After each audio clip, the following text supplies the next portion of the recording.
We are all looking for something to marvel at and celebrate in 2020, and I've got just the thing. We are in San Antonio, and I am standing on top of what is the country's largest wildlife bridge.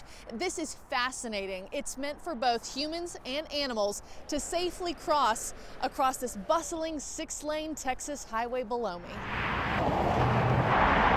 On the north end of San Antonio sprawls Phil Hardberger Park.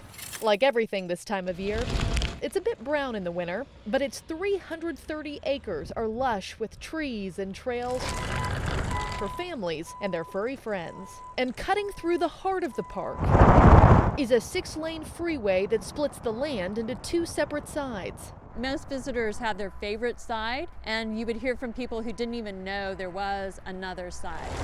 Denise Gross is the executive director of the park's conservancy. She says San Antonians have dreamt of connecting the plots since the park's purchase back in 2010. And for a decade, their input was considered. The master plan that was developed for the park proposed this, and the land bridge is what really captured the people's imagination.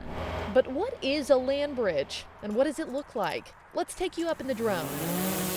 Here she is from a bird's eye view, 150 feet wide, about the same across, a portion for people, and an even larger swath that mimics natural habitat for the wildlife that call this place home. Deer are spotted out here, raccoon, opossum, Coyotes, fox, got ringtail cat. And in a few months, when spring has sprung, the Robert L.B. Tobin Land Bridge will be grown over in all of its glory. It's the only bridge that we know of in the United States where it's meant for people and wildlife.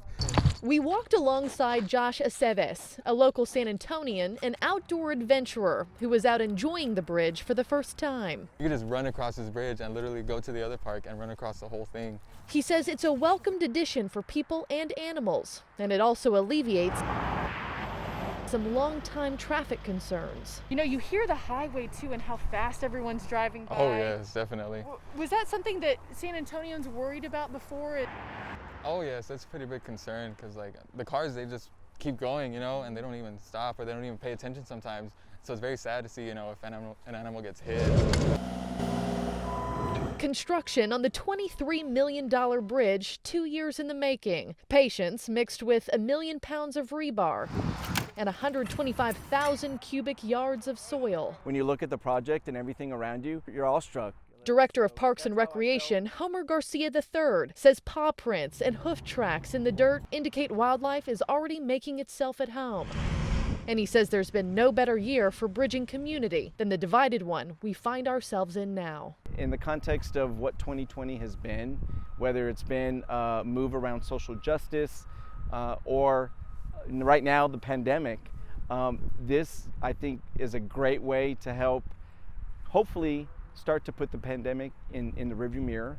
So I think from that perspective, as a local community, we're really ending the year on a high note. Proving that sometimes a little good news goes a long way, literally. In San Antonio, Markie Martin, News Nation.